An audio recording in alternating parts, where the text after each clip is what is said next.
So this is one of our fall meet and learn series, and the Microaggression Taskforce is going to be speaking to us about dealing with microaggressions in the clinical setting, their response and implementation for that. So I will let them introduce themselves individually. Just a couple of notes to reiterate in case you just joined.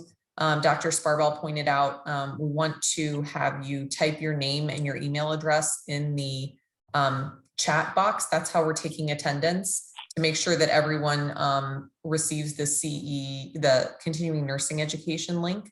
We will also post the link for the survey for you to get your continuing education credit in the chat box as it gets a little bit closer to the end.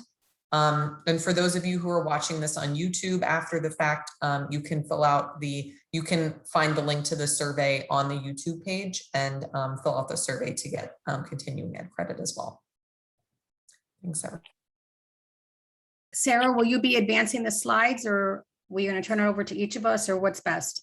I think Dr. Matthews has the slides pulled up. Okay, great. Okay, Phoenix. Okay, welcome. Welcome to the Microaggressions Experiences UIC Response and Implementation in the Clinical Settings, presented to you by the Microaggression Task Force. The task force members, as Kathy Sparbell is the chair, and members include Phoenix Matthews, myself, Valerie Gruss, Renee Hale, Paige Rica, Elaine Hardy, and Amy Hiller. Go ahead, next one, please, slide. Thank you. So for today's objectives, first, we should tell you that the UIC College of Nursing mission is to transform health and healthcare policy through knowledge generation and translation and education of future leaders from diverse backgrounds. So we recognize that our core commitment to supporting diversity has to be demonstrated as a conscious and a consistent behavior by which we strive to ensure that our students, faculty, staff, and community partners belong. So we all need help in understanding what that means and how we can be proactive and consistent. So we began today with the mission statement, because stating our core principles and our standards, and then later we'll give you some strategies, will help us to support faculty and will benefit our students. So the Microaggression Task Force, as I mentioned, is chaired by Kathy, has multiple members, and members come from various departments and various campuses. Over the last year, the task force has developed guidelines, so we will be talking about that later, to provide staff and faculty with direction and guidance, and focusing on the clinical settings, and we're going to be talking about that today. Our overall goal is to promote equity and social justice in our practice environments, and to expand our reach for equity and inclusion beyond the classroom and into the clinical settings. So today's objectives include, first, we're going to identify examples of microaggression and the negative effects that our students experience. Second, we're going to describe some key characteristics of the Microaggression Guidelines that you can use in the clinical setting. And then third, we'll identify strategies for you to implement those guidelines. Next slide. Next slide, please. So let's talk about the nursing shortage. Okay, excuse me, hold on.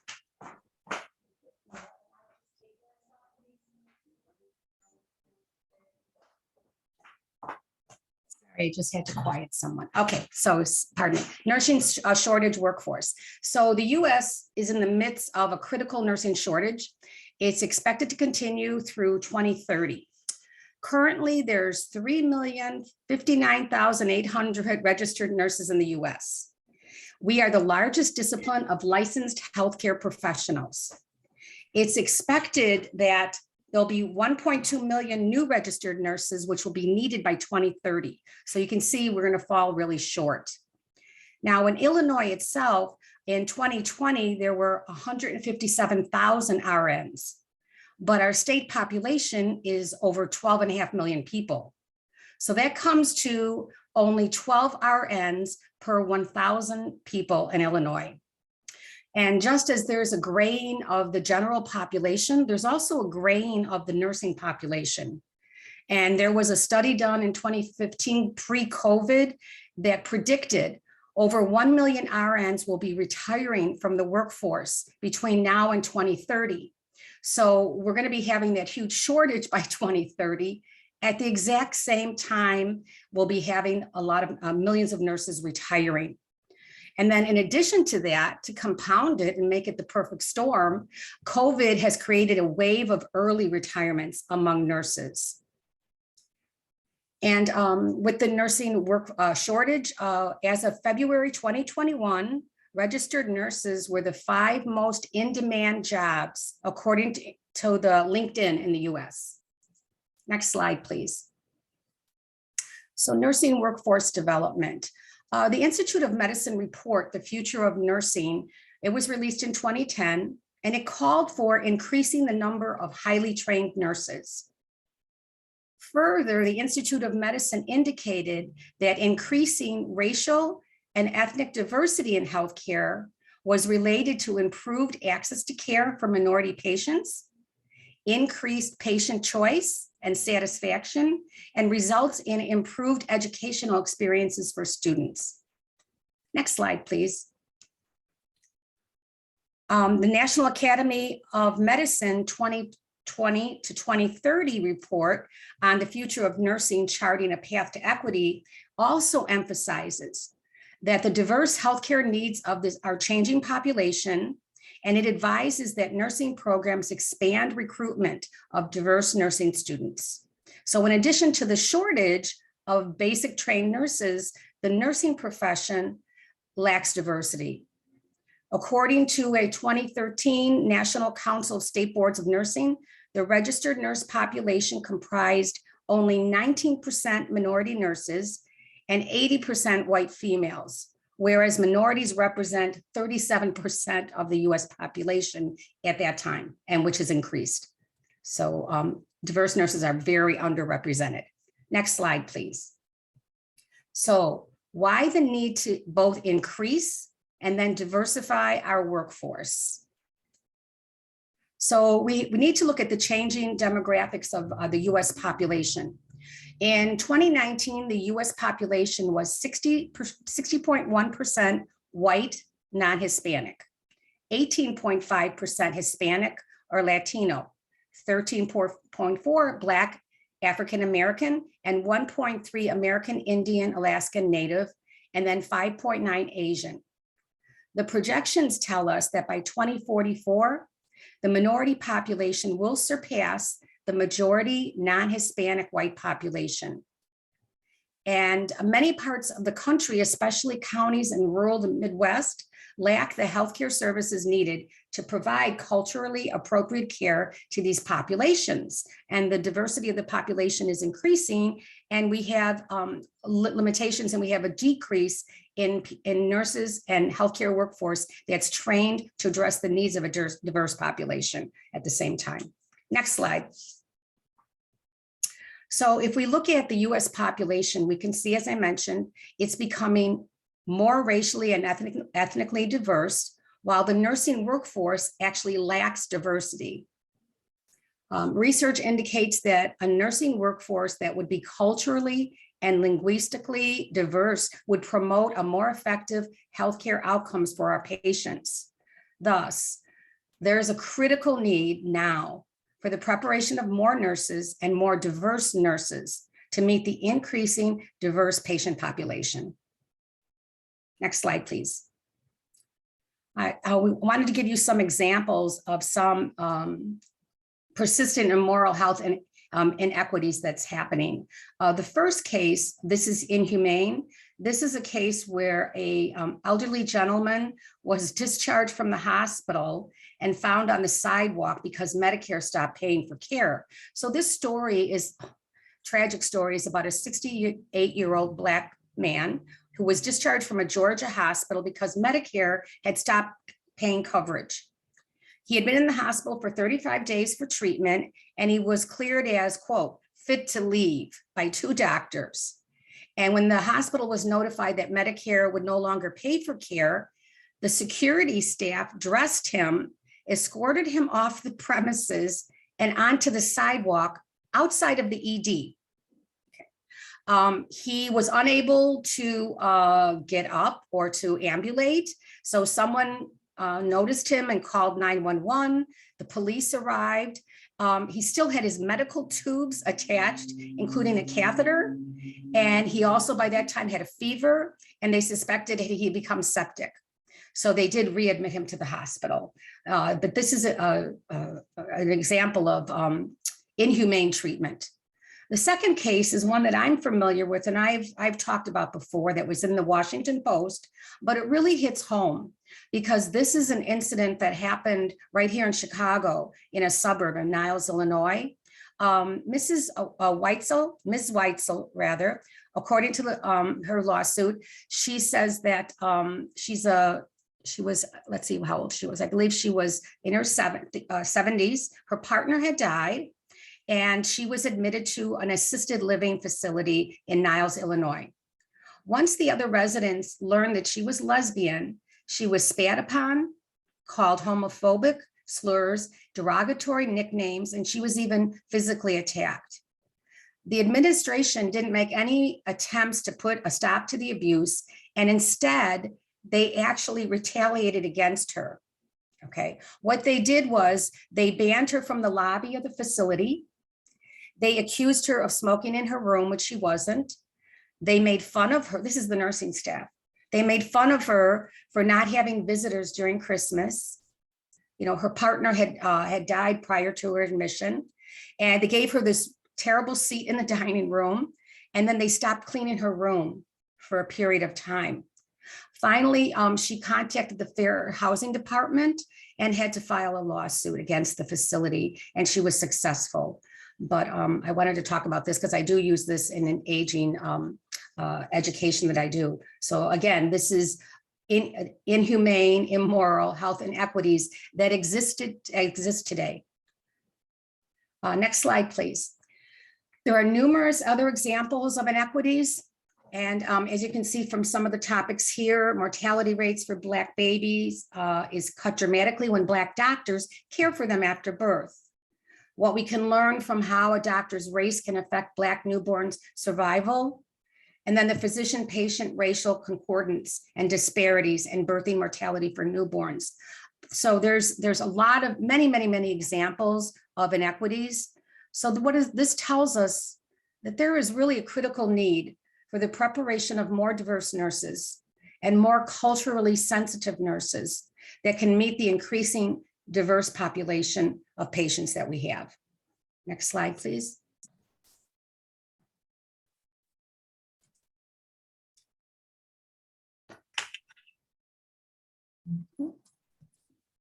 Okay, thank you, Valerie. My name is Phoenix Matthews. I'm also a member of the Taskforce, Microaggressions in Clinical Settings Task Force. I'm also a faculty member and associate dean for equity and inclusion in the College of Nursing.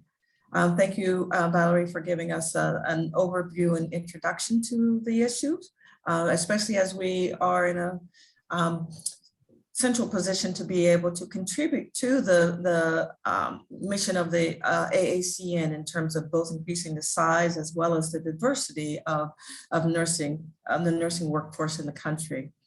So nursing education programs are really central to meeting the demands for more knowledgeable, culturally aware, and diverse nursing workforce.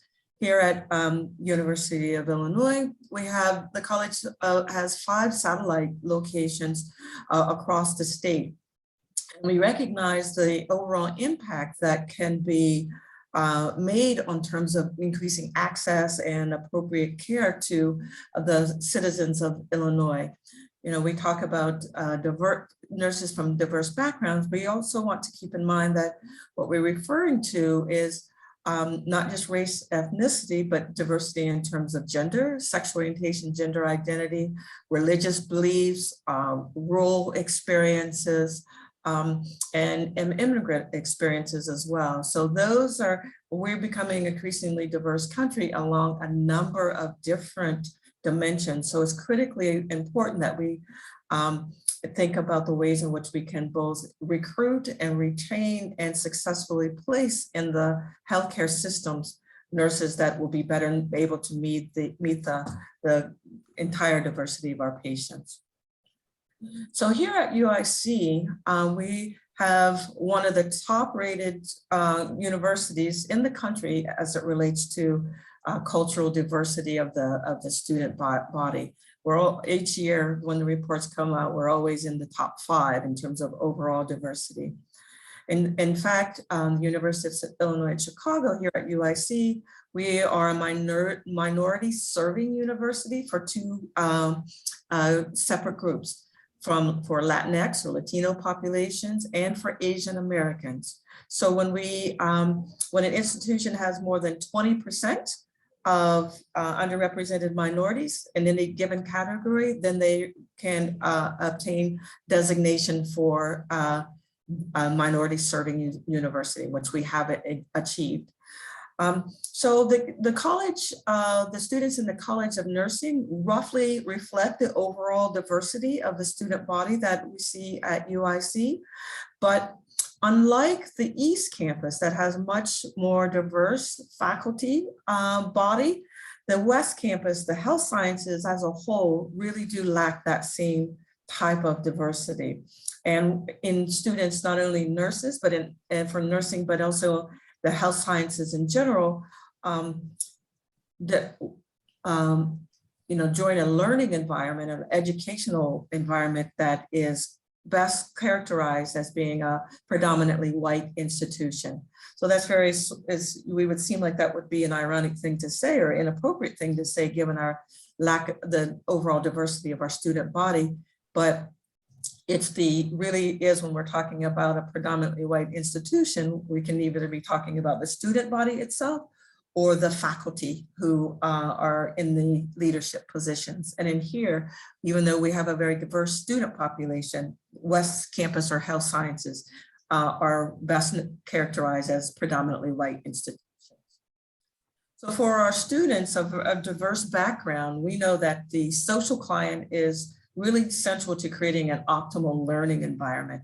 This is something that has been looked at in terms of research and theorizing in areas of persistence in higher education. Tinto is one of the researchers who's done the most work in terms of the relationship between social environment, student connectedness and belonging, and persistence in education. And what he found is that the level of connection that a student has with their educational experience predicts persistence or graduation rates.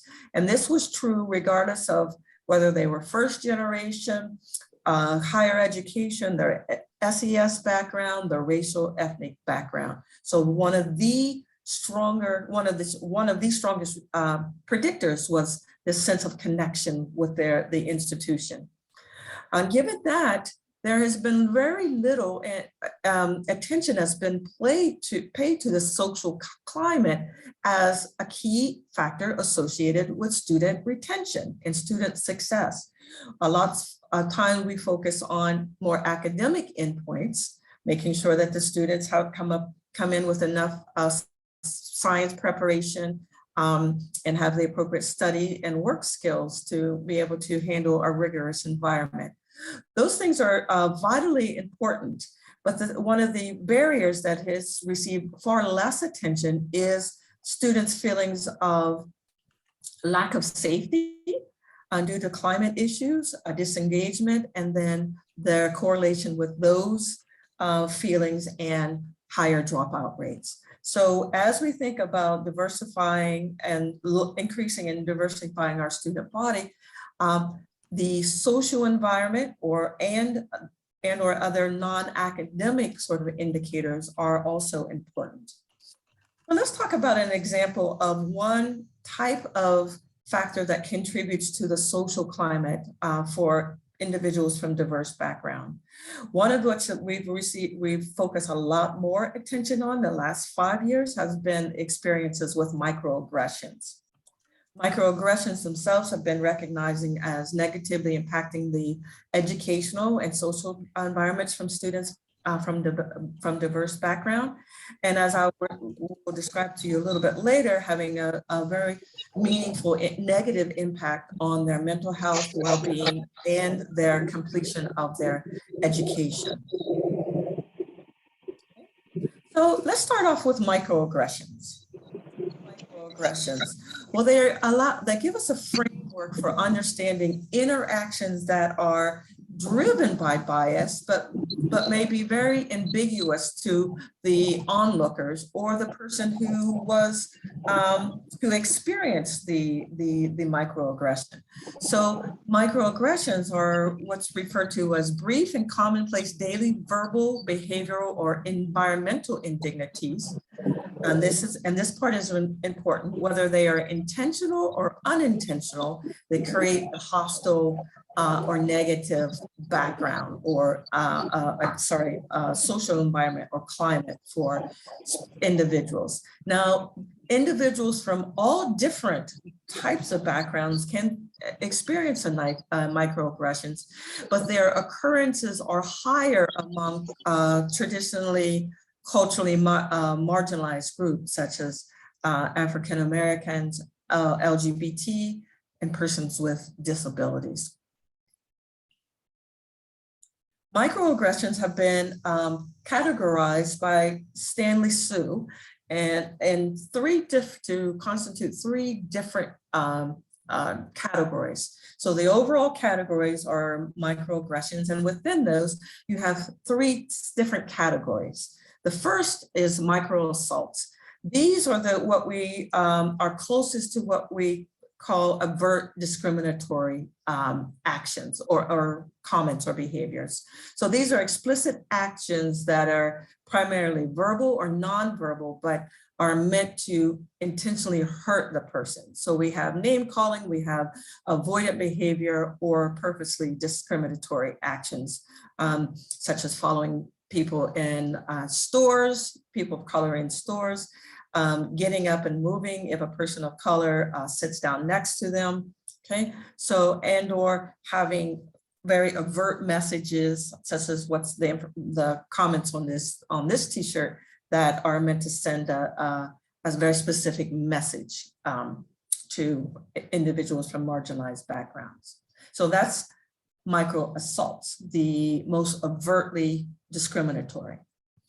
Micro insults, now these are different, these are very different. So micro assaults are very intentional, right? But micro insults are often unconscious.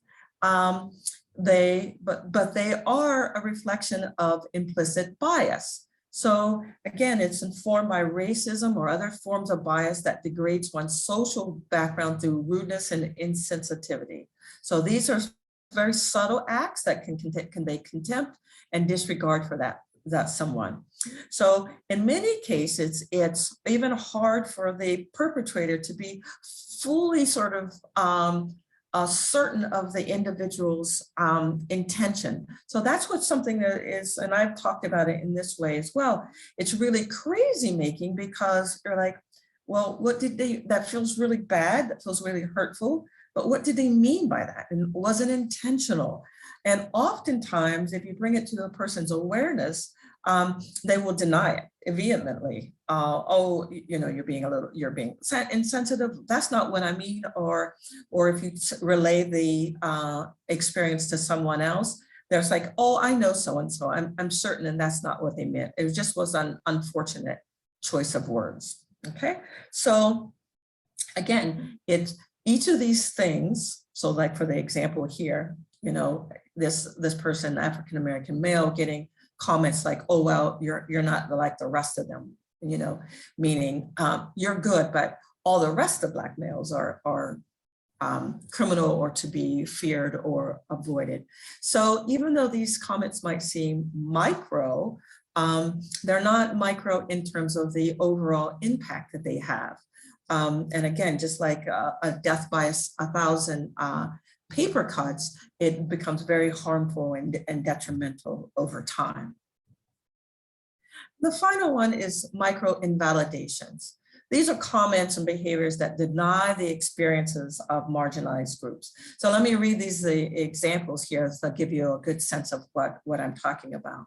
So this looks like a female character here, says, no one listens to me. And what looks like a male-bodied person says, oh, you're just being too sensitive. One person says, I don't feel comfortable with this. The other person says, oh, just loosen up. My boss is biased against women. Oh, stop playing the gender game card. So again, any concern that's been brought up is being sort of disregarded or invalidated. So another common one that we can see, and again, you can see that microaggressions and micro-invalidations and assaults can happen against, in this case, based on gender. But one of the most common microaggressions that we see and micro-invalidations are when students raise concerns about prejudice or discrimination or bias that they experience in the learning environment. And they are met with, oh, no one else has told me about this, or I don't observe that happening. I don't think that's the case. So those are the three categories of microaggressions: assaults, insults, and invalidation. At this point, does anyone have any questions or comments about each of those different categories of microaggressions? You can either put it in the chat or come off mute. Okay, pretty straightforward. So let's look at the evidence. What impact? Phoenix, I'm sorry. Yep. I do have one kind of question or observation, I guess. I want to make sure that I'm understanding the language correctly. So with all of these three definitions that you've given, the outcome is what's really important, correct? Not the intention of the person who carried out the micro invalidation, etc. Correct? Mm-hmm. Yeah, there are two things. Yes, and that's one of them. The first is that it's not the intent, right? So for invalidations and insult, for insults, it's a lot more unintentional, right? Many people say things that reflect us bias, but that they're not aware of. It was not intentional. With the assaults, there's a level of intentionality there. And with micro invalidations, I think it can go both ways. Sometimes it can be intentional, or all right, like snowflake, suck it up, snowflake, or it can be unintentional, just like, I don't know. I don't experience that, right? So there's an intention, these differ in terms of the intentionality, but the outcome is what's important, right? Is that each of these over time have a harmful impact on individuals. In our case, because it creates a sense of lack of safety in their educational environment. So they're not able to trust and lean on the support of their faculty members or their clinical advisors. And again, as we've talked about, and I'll show a little bit more here, is that it relates to a sort of a disengagement from the institution and the environment. Okay. Does that help? Yes, thank you. Okay, great question. Anyone else? So microaggressions are common, even though we think that these are rare events. They're actually not. Overt discrimination, those are rarer events, right? But microaggressions are quite common. There was a study that was done in Minnesota of college students, and 86% of the students that sampled reported experiences of a microaggression in the classroom. So very, very common. 65% of the students who observed a student who was targeted by a racial microaggression reported negative academic impacts. So what this result's showing is that it has impacts not on just the person who is directed to, but it can have impacts on people who observe it as well, especially if it goes unaddressed. Okay.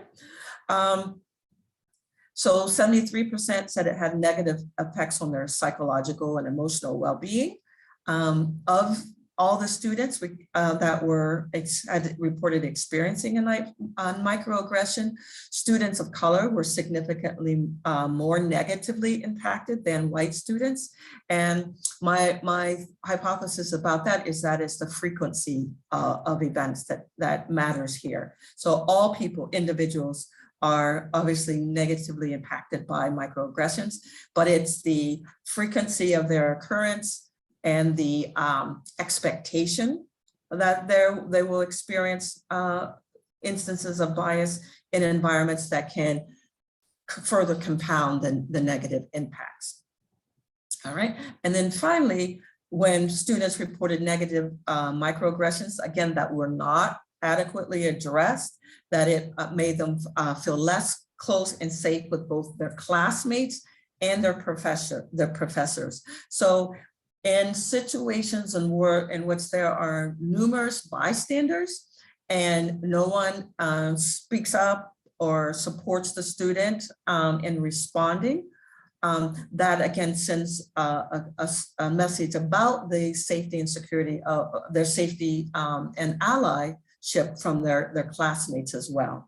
And it's not enough to come to a student afterwards and say, oh, that was really pretty awful. I'm sorry that happened to you, right? That matters, but what is most needed is for students to feel protected, is to have a direct and appropriate response in the moment. Okay. So what are some of the consequences of microaggressions? Research suggests microaggressions have been linked to feelings of marginalization, depression and isolation, anxiety. A lot of students of color that we've met with have a great deal of anxiety coming into educational environments in which either they are one of just a handful of minority students, or if all of their instructors are white, non-Hispanic white. And the reason is that they are concerned about how they'll be treated coming in. So it's important for you to know that many students are already primed because of prior experiences to have reservations about their faculty members. So for many cases, you have students trust to lose. But for students from disadvantaged and historically marginalized backgrounds, you have their trust to gain, okay? And so you might be surprised at what may seem to you like a relatively small incident that shouldn't cause any sort of rupture in your relationship can be quite devastating to a student, because again, it sends a message of, yes, this is yet another faculty member that I'm not able to trust, right? Okay, so keeping that in mind, that makes it even more important that we have to be responsive to students in those moments. It's also been shown to associated with low self-esteem, low academic performance. Okay, so again, we see these patterns of underperformance among students who have come from disadvantaged backgrounds. Even if you control for a lot of different other characteristics, you can get underperformance, right? That is, students not working to their intellectual or their score abilities when they find themselves in a learning environment that doesn't feel safe. Why? Because the anxiety, sort of monitoring the energy that is utilized to monitor for safety, try to being vigilant for indicators of harm, reduces their capacity for memory, learning, and performance in the moment. And then also is associated with higher dropout rates, something that we've been talking about here in terms of in educational environments being a part of the solution for both increasing and diversifying. We need to get our students making sure that they're in an environment where they can perform optimally and to graduate. So let's talk about microaggressions in the College of Nursing. All of us like to think of ourselves as fair-minded individuals that have students' best interests at heart. But even here and at UIC, in this very diverse sort of student body that's very large and liberal metropolitan area, we still see experiences of instances of microaggression. Again, many of these are unconscious and in our a reflection of experiences that we've sort of internalized that we may not be fully aware of as it relates to our attitudes about members from different groups. So that's one thing. It happens, and it happens frequently, and it happens in the College of Nursing, right? The other thing that we think about is that these are all, maybe if microaggressions happen, they happen to people who have less power, meaning that maybe students experience them, but when there's a huge power differential, but it really isn't a problem throughout the college in terms of all the different ranks of the college community. So I want to share you some examples, and I also want to show you some evidence that it happens at all levels. It's just not students. So the first example here is an individual said, as a TA, I had the conversation with a lead faculty during which she stated, "Oh, you are smart," with an emphasis on smart, implying that she didn't perceive me as smart as before. The example 2, a faculty member stated, "Wow, your analysis plan is very complex. I can tell that a senior statistician helped you a lot with this." And the individual went on to tell me, "Well, outside of being listed on the grant application, I didn't get any statistician help at all. That was all my work." Third example was I was working with a faculty member on a project and pointed out a few things that could be done differently. And that faculty member said, "Oh, you do read." And she went on to say, "How should I read that? Should I assume that she didn't think I could read before?" And then finally, when discussing student success initiatives, several faculty replied, "We are admitting more students of color, so we really need to get academics and supports in place for them." In which this person replied, "Oh, so in thinking about it afterwards, oh, so only students of color need support?" Okay, so these are 4 examples from people here in the College of Nursing. Can you label which of these are micro assaults, micro insults, micro invalidations? Anyone have any sort of guesses? I don't. I mean, they could go in lots of different directions, but I just wonder what people thought in terms of what categories. Do we see micro insults here, micro assaults, or micro invalidations?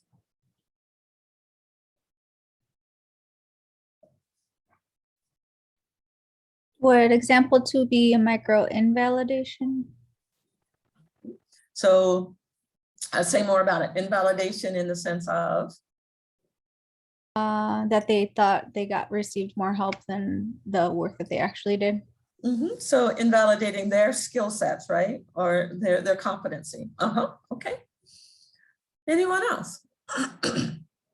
Another example. I mean, another example. What do you think we have? Assaults, insults, or invalidations?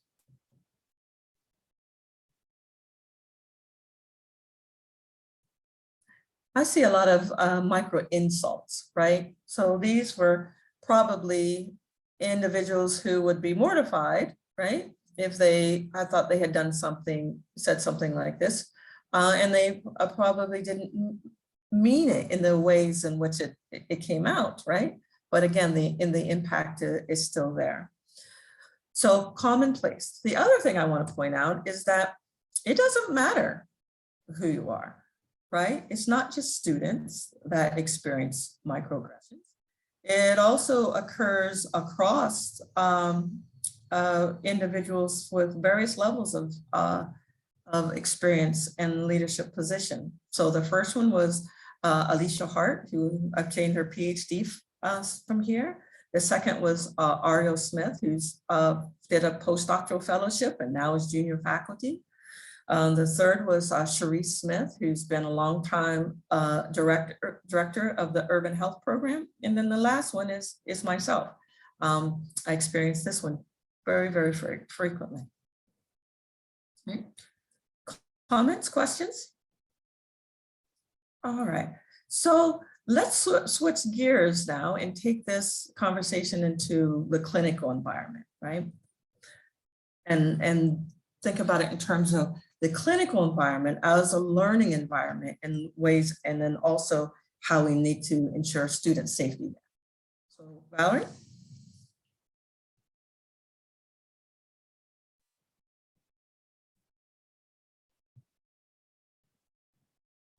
There we go. Okay, sure.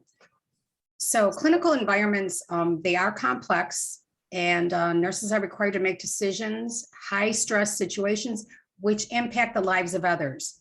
Now, we know the healthcare environments are complex and the settings can be extremely stressful.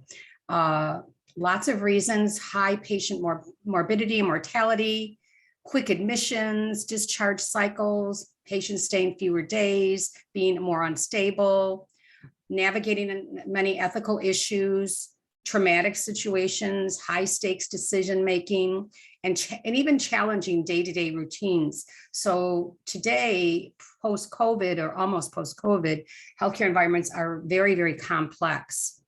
But the complexity of the clinical environment can actually cause more interpersonal errors. And these include some of the examples that Phoenix was giving us on stereotyping, the implicit bias, microaggressions. So those can result because we are under more stress. So it may not be the intention, but it is the outcome, and it is what happens. So one of the issues that nurses also are experiencing, especially in this COVID time, is extremely high levels of moral distress and burnout. And another reason for that is that the nurse's role is that for the patient advocate, and there's a lot of power differences in the workplace. There's high workload, and then that comes along with ethical conflicts. So all of that leads to more, unintentional and implicit bias. And unfortunately, these errors result in insensitivity, actually discriminatory experiences, which result in our students' emotional safety and well-being being compromised. And this includes students and faculty. So yes, we acknowledge it's a high stress environment, becoming even more complex and more stressful. We're all experiencing a lot of moral distress.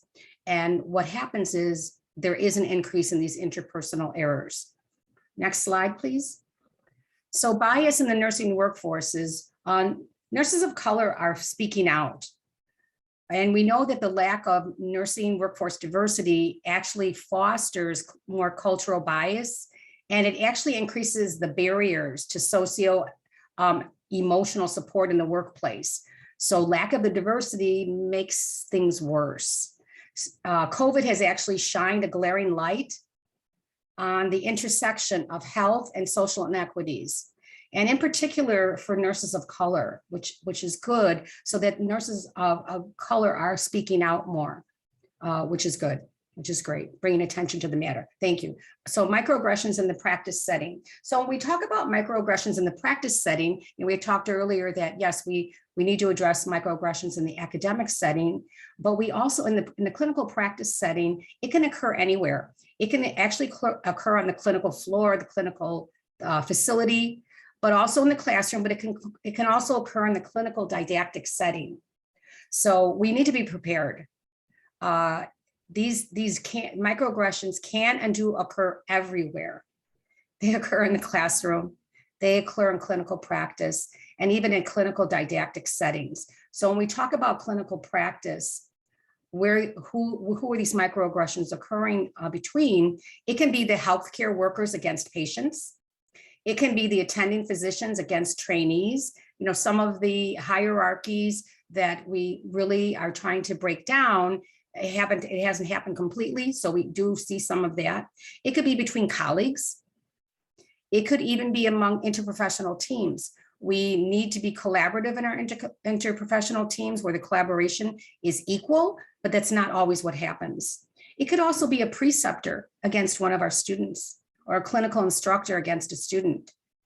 And it could be a patient against any healthcare worker, or a patient against our students. So these are all the different ways in the clinical setting that microaggressions can occur. In the didactic setting, in the clinical setting, but the didactic setting, again, it would be more the academic connections. So it would be the students against a teacher, or teachers against students, or teachers against other staff or teachers, or even among students. So we really need to be aware that between students, we could be seeing some of these microaggressions.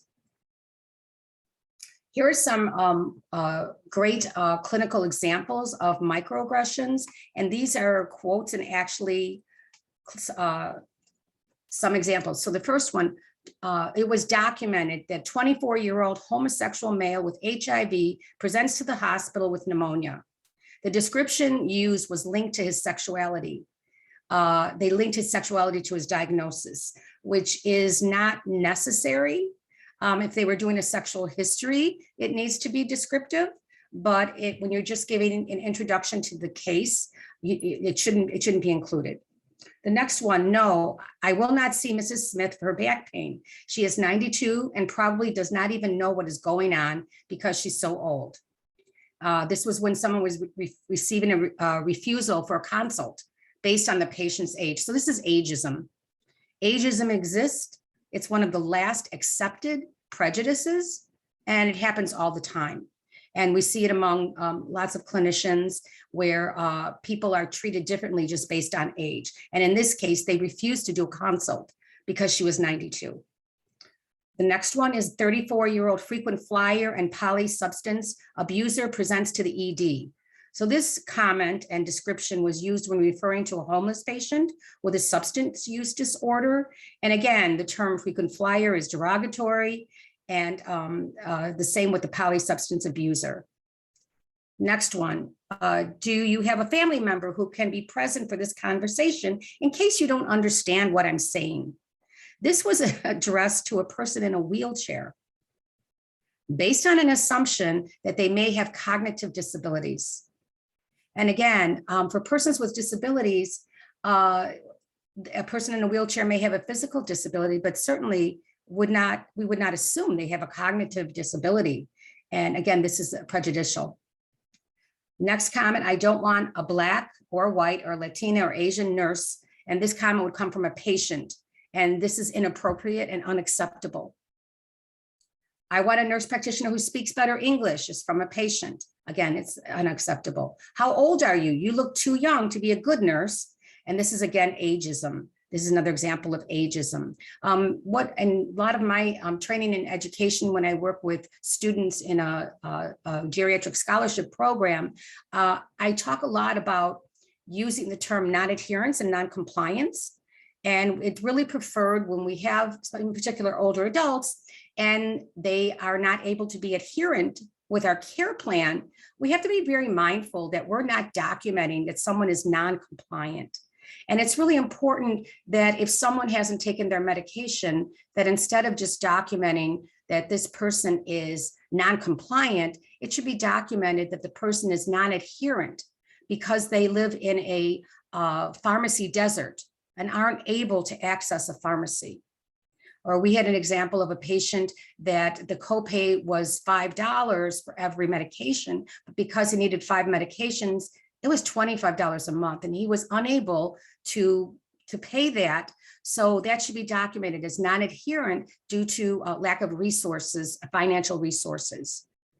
Okay, so many times we just, when we're talking about non-adherence, or if someone hasn't followed a care plan, we really need to explain why without being judgmental, and just say non-adherent for this reason, or they lack they missed their appointment. And so we're not going to call them a no-show. We're going to say that non-adherent with the appointment because of lack of transportation to the clinic.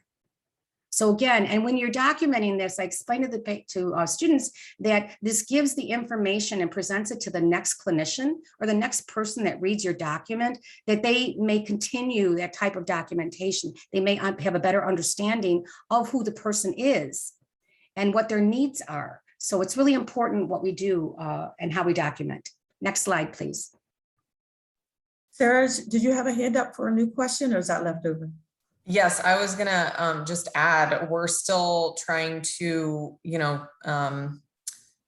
encourage people to, and we're still, trying to let students know that when they see notes in the clinical setting that introduce a patient's race as one of the first pieces of information in the history of present illness, this is a 48-year-old African-American male, blah, blah, blah, that's not correct. That's how it's been taught to a lot of people in the past, but really just introduces potential for bias and can cause bias. It rarely has anything to do with their care. And also trying to remind people about not describing patients as their illness. So this person is a diabetic, or I can't think of another example, but that's the one that comes to mind immediately, rather explaining, this is a patient with diabetes or something like that. Right. I think you're exactly right, Sarah. And I've heard people, they give the room number and say the heart failure in room number 34. And it's so depersonalizing also. And you shouldn't be using the diagnosis. I totally agree with you. Yeah. And I think it's just a habit people have gotten into, or people haven't called them on it. And I think it's really important that we do that. Yeah, thank you. Well, and I was taught in my nursing education to put in the HPI the patient's race with their age and why they're presenting for care, which we recognize now we should no longer do, but it's taking time to kind of move the tide, I guess. Right. Yeah. And I think it goes back to this first example, the 24-year-old homosexual male with HIV. So right there, the description linked his sexuality to the diagnosis, and there may be no link, and it's not appropriate. His homosexuality may be listed in a sexual history, but there's no reason it should be here, and it creates bias. Yeah. Thank you. Okay. Thanks so much. Okay, thank you, Valerie, and thank you for the discussion. This is Kathy Sparbell, and I'm going to move us forward here in terms of talking about what UIC's response to experience microaggressions in the clinical setting have been over the last year.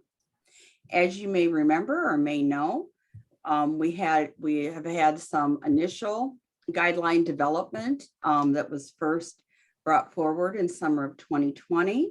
Dr. Phoenix Matthews authored a microaggression guideline for the classroom, which helped provide guidance for our faculty in the classroom regarding how we can approach and deal with microaggression that happens within that setting. And that helped generate a lot of discussion within the college on microaggressions and what people are experiencing and how we can best address those microaggressions. It was recognized soon after that obviously classrooms are not the only settings in which we are with our students.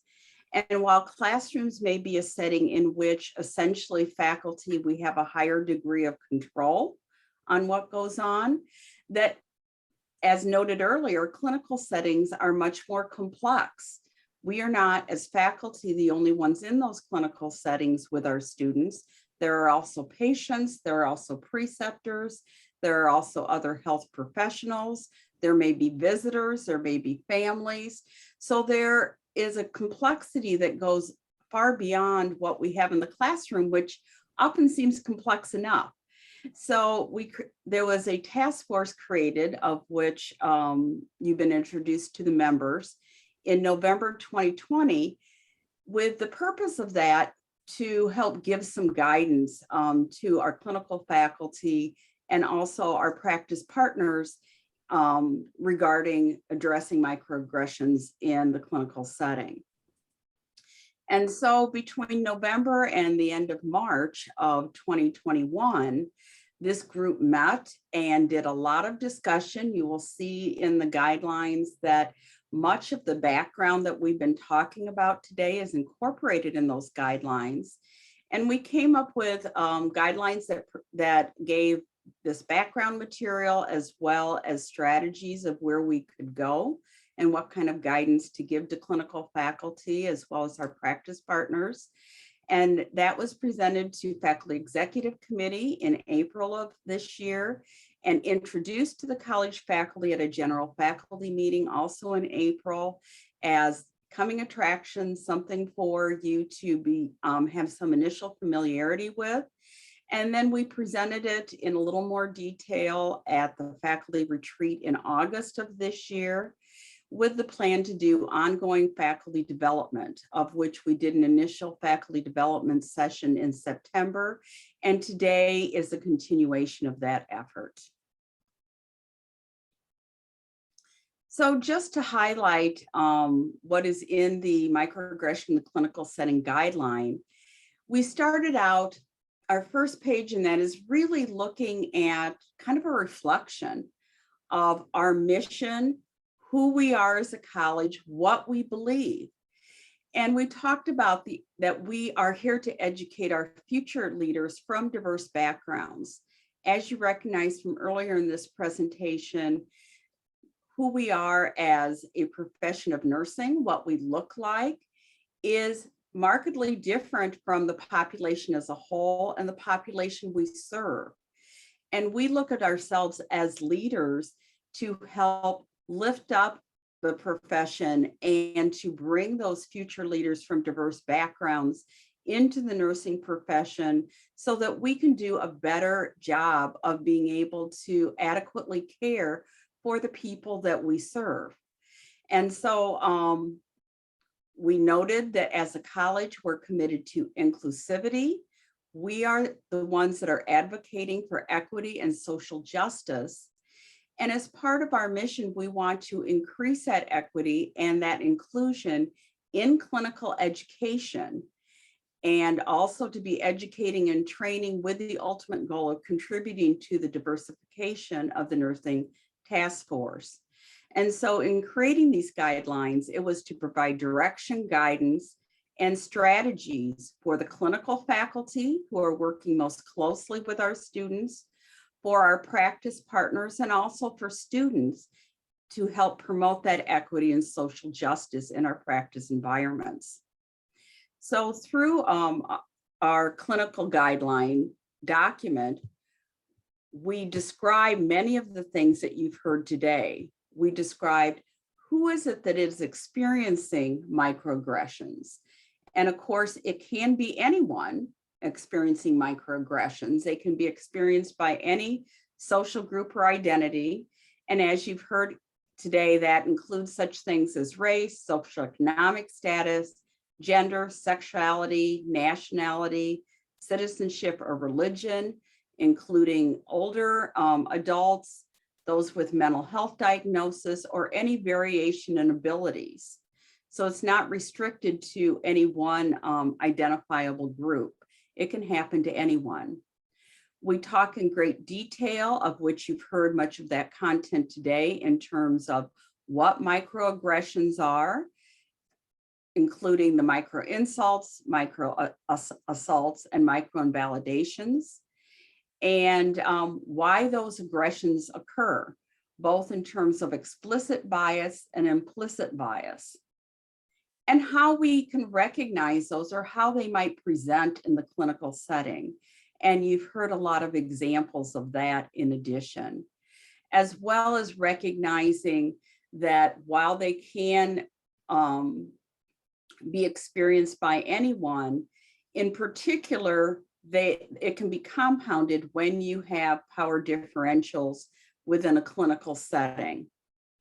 And the consequences, which are negative on the victim, on the perpetrator, on the bystanders, and on the system, which then includes how it really affects the trust between the members of the healthcare team, and can result in negative patient and system outcomes. As a College of Nursing and as professionals, we are particularly interested, and we teach in our school, talking about quality and safety, dealing with microaggressions, recognizing them and dealing with them effectively is all about quality and safety, as well as being a moral issue and as well as being a nursing professional issue. Next slide. So in our guidelines, we also talked about strategies to address microaggressions. And we looked at those strategies across 3 different time frames. We said, you know, before our students ever get into the clinical arena, we need to be addressing microaggressions with them. And so some of that is in our orientation process. And that is not only talking the talk, but walking the walk. And so it involves we as faculty modeling the inclusive behavior that we expect for interpersonal interactions. So our students look up to us, and they may sometimes listen to what they say, but they're always looking at how we behave. So we need to model that inclusive behavior in our interactions with our students. We need to set the expectations that our interactions will be inclusive and supportive of each other in the clinical area as well as in the classroom area. We need to set ground rules for communication.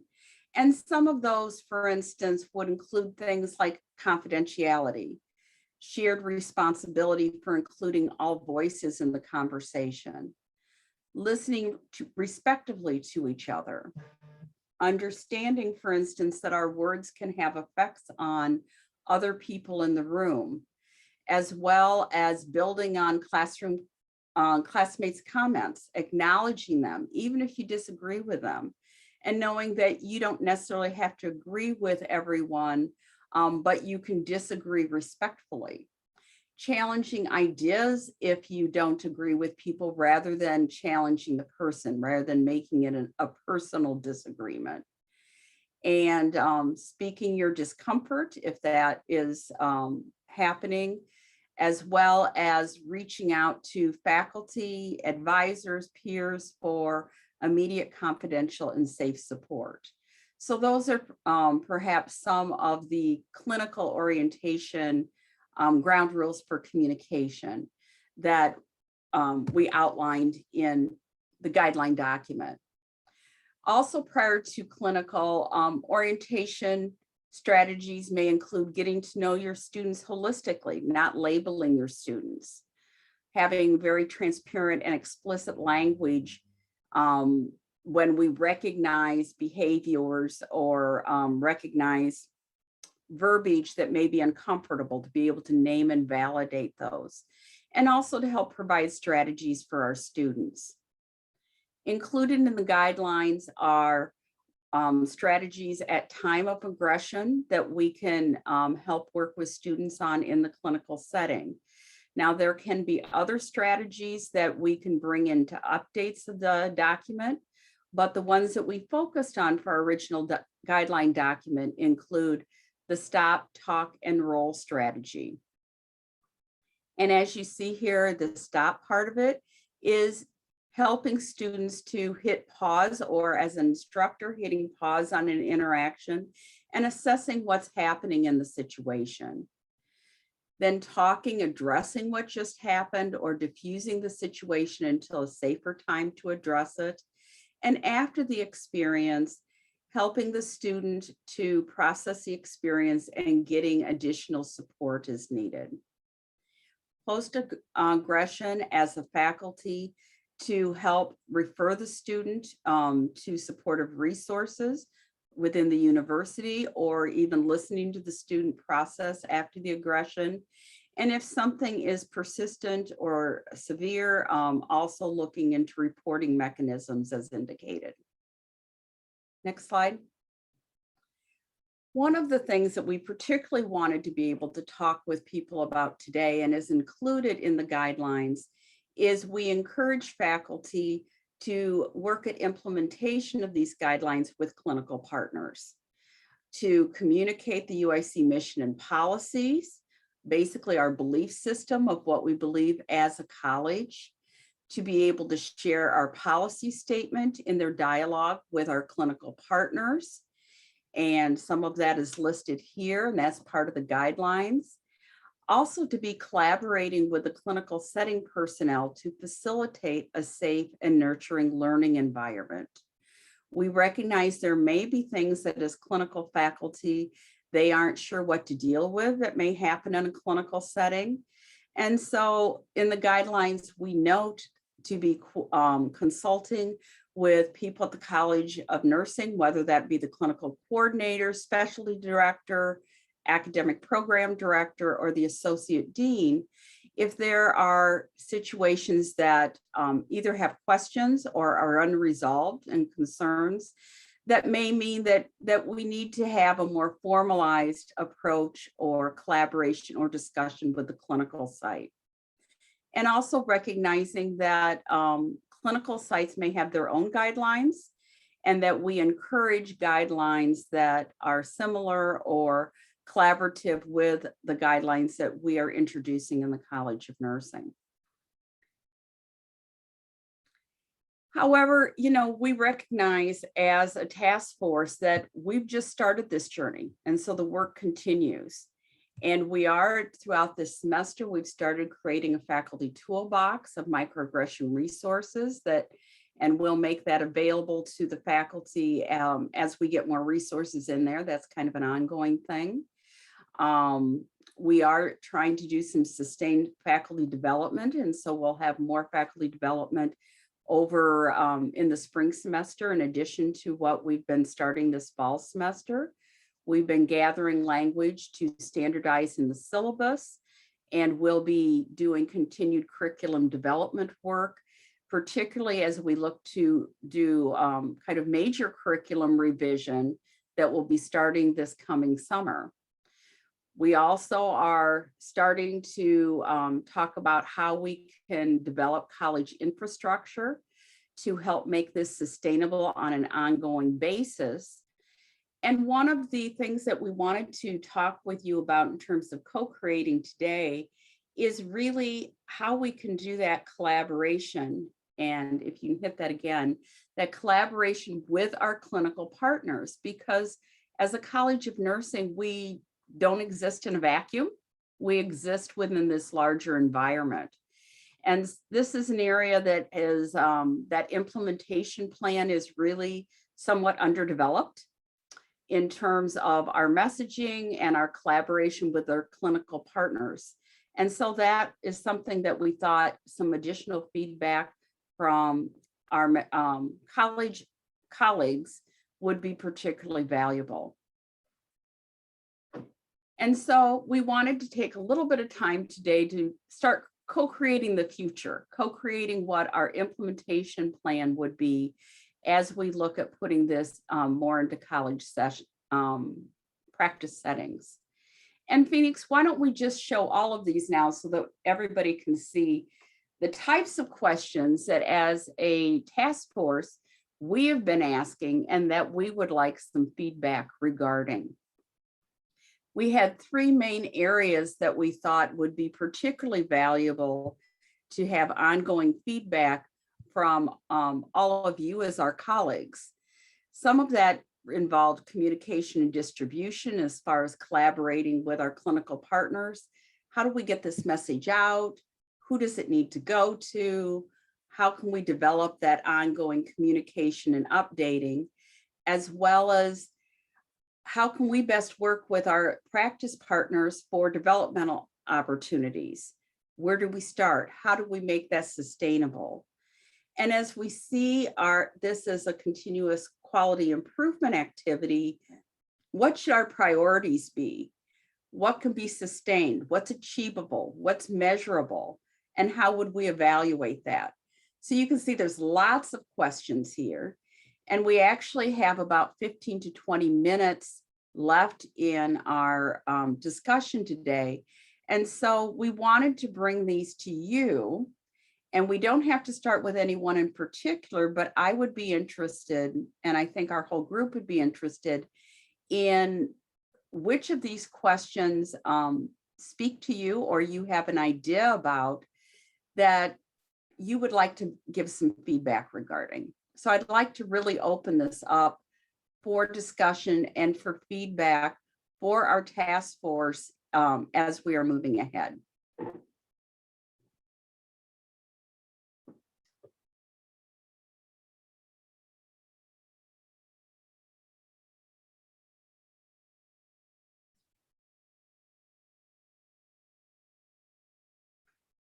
I know this can seem a little bit overwhelming, but perhaps some of you either have students in a clinical setting or know people in some of our practice partners. And so what do you think is the low-hanging fruit or particular strategies that we should keep in mind as we move ahead? So I'm going to, at the risk of presenting fully formed thoughts, I'm a student and just in my first few classes in the DNP program for psychiatric mental health nurse practitioner. And right now I'm in 515. And at in the orientation, it was really encouraged that we think about sort of longer term, what kind of research we might want to do, come up with our own problem.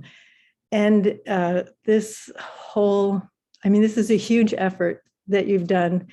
And my commitment is much more, oh my gosh, it's at the little baby stage.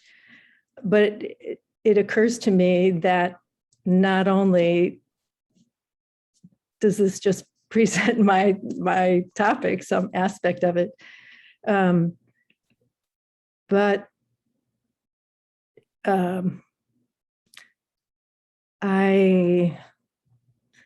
think what I would look for is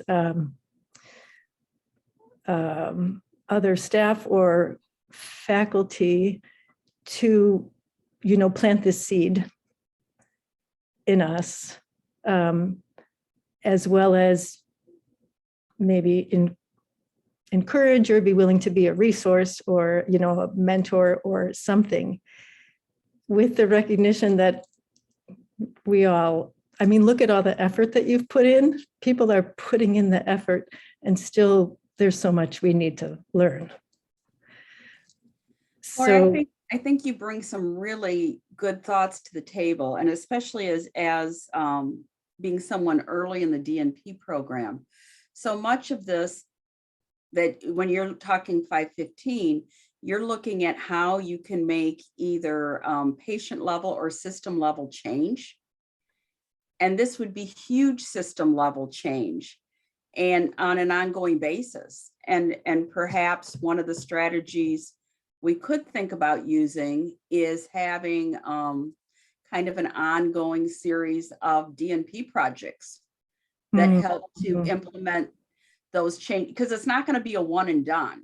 Right. And really kind of break down this large mountain of things that could be done into definable steps over time. Yeah, and in particular, I would love to sort of take cues from this group that's been working on it. I mean, any particular thoughts about, at this point, this would be really useful if you worked on it. Do you know what I mean? Not like I'm asking someone to come up with my project, but with all the work that you've done, my hunch is that Right. Annie, did you have something to add? I did, and I just want to echo, as a student, I've graduated from the master's program and I'm in my last year of the family nurse practitioner program. So I kind of have a view on both sides of the equation, and the work that you're doing is so very important. In terms of low-hanging fruit that I think would be helpful to address is with both developing opportunities with clinical partners and consistent messaging, is talking about the concept of professionalism, because professionalism can can and is often used as a weapon of microaggression, I would say. Yes, yes. And really defining what that means. And are we looking at professional behavior versus professional appearance? And if we're talking about professional appearance, what does that look like? Because there are multiple reports out there of women of color in particular who have box braids being accused of having unprofessional appearances. Hair is often policed. Students who come from a lower socioeconomic status may not be able to afford the professional clothes, or may not be able to wash their uniform if they're in the master's program as often. And so defining what that means and making room for that and support for that, I think would be very important in terms of the impact it has on students. Yeah, thank you for those comments. I hear a lot about the issues of hair policing and among some of our students. So Lori, I think it's a terrific idea to think about this work as a D&P project. One of the things, something that very concretely, one of the recommendations is the first piece is to establish an orientation session for clinical preceptors for each of the new groups that come in. And are there we have some ideas about what information should be in those, but are there best practices curriculum that can be packaged and evaluated in terms of the student experiences? So you could look at, look at different cohorts of students going or different settings, use the one orientation curriculum and a more standard one in another location, and look at issues of experiences of microaggression, levels of trust, the abilities to communicate, and cohesiveness amongst the groups. So what impact does that have as a sort of a preventative or protective among a set of experiences among the cohorts? Again, it's not necessarily that will eliminate all occurrences, but it can potentially reduce the negative impact of unaddressed occurrences. Okay. So that's one of the first things that come to mind. The other is how to, again, how do we put together a very scalable set of processes for educating clinical preceptors in recognizing, addressing, and managing microaggressions. So it feels to me like there's a lot of rich work that can be done. So thank you. Thank you.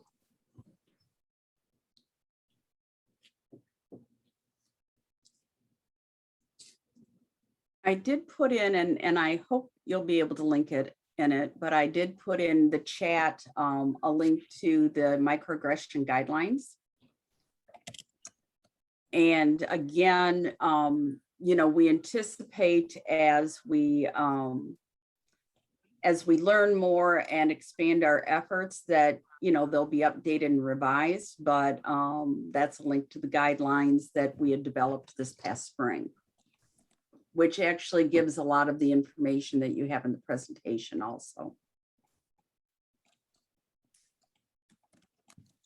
Other ideas and feedback on any of the questions on this slide, or other things that you think that we should be considering that we haven't listed?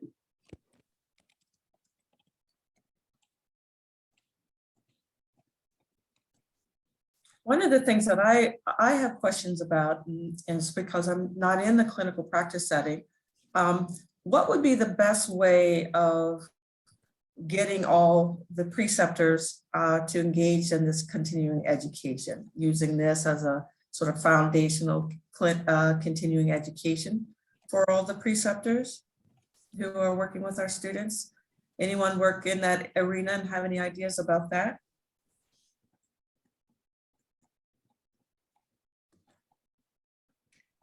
I had. Oh, sorry, go ahead, Paige.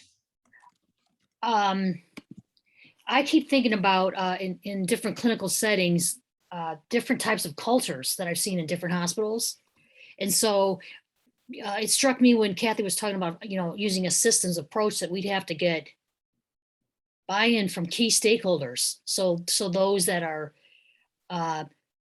allow authority of clinical placement coordinators to participate and buy into this idea, because I'm wondering, they would probably want to approve what kind of training. Because I've heard that from different hospitals. Oh, we only do training that we create, from our own system. And so to me, it makes me feel like barriers we'd have to consider, knowing how to address to get buy-in from different clinical partners. Am I making sense in what I'm talking about here?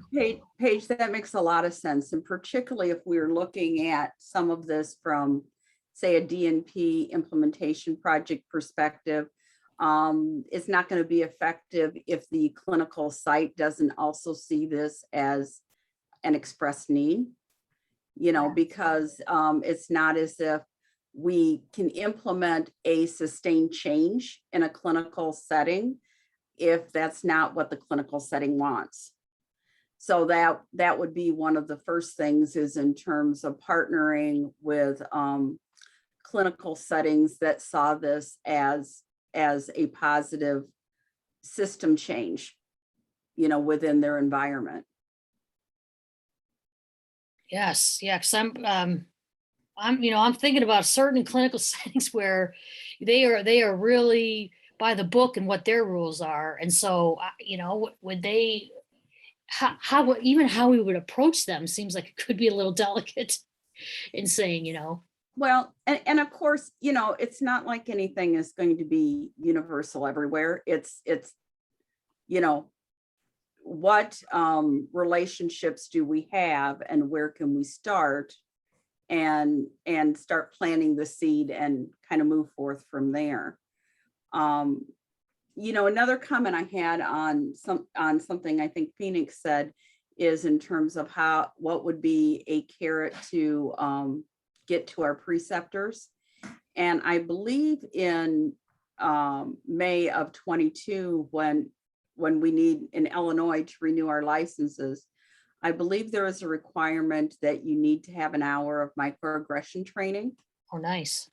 And so, assuming that's the case, maybe we can take our best material from things that we've currently developed and may even be developing this spring, is, what is the best part of that would have the most impact, and package that to a wider audience, non-UIC faculty, student, staff audience, they would see as a benefit because it's something they need anyway. I was gonna say that same thing, Kathy. Any offer for free continuing nursing education is always, I think, pretty welcome. And I have heard the same thing about the microaggression requirement. I cannot find it anywhere on the website for licensure, but if someone finds it, I'd be interested to know what their requirement is. Maybe they're not. I don't know if they're instituting it for this coming renewal cycle, but I do think it's necessary. And I was just going to add that, having helped out with some clinical placements and been a clinical instructor in both the undergrad and graduate programs, I think having the clinical placement coordinators for those various programs just make a concerted effort to start sharing some of these documents with our clinical placement stakeholders. So like, let's say we're working with the advocate system, just for example, sending their clinical placement coordinators the documents that kind of outline our microaggression, our goals in terms of addressing microaggressions, and say, this is what we're working on. What are you working on? Do you have any policies like this for clinical? Do you have policies like this for your staff? Well, and our current document is like 14 pages, So the other thing I'm wondering is, as we're working with our clinical partners, and particularly for, say, packaging for preceptors, you know, whether we can retain the core and most important content, but package it in something that maybe is a little bit less long. And I kind of hate to say that because we loved every word. Yeah, right. But you know, something that isn't read doesn't do you any good either, you know. Yeah, So maybe a Cliff's Notes version. yeah, you know, whether, and then for more information, you know, look at the whole thing. But I would hate to have perfect be the enemy of the good, you know. So just thinking in terms of how we can be most effective in getting this word out. I have a thought that I hope this is a parallel. Working as a nurse and a midwife, one of my favorite, the oldest of the nurses at the hospital that I was working at, told me, you just have to look for the secret midwives. This, you know, the nurses that in a culture where that's not encouraged,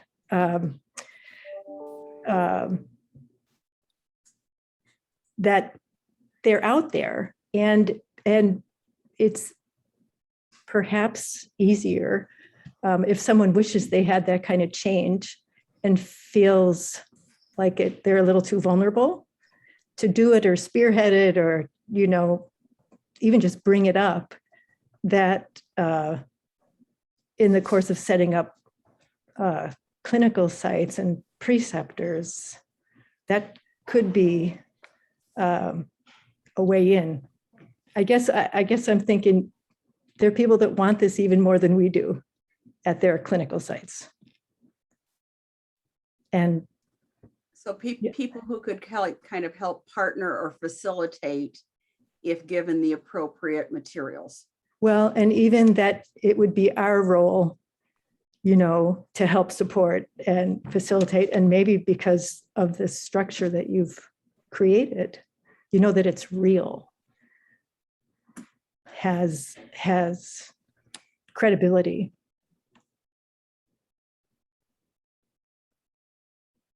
Oh, interesting ideas, interesting thoughts. That's kind.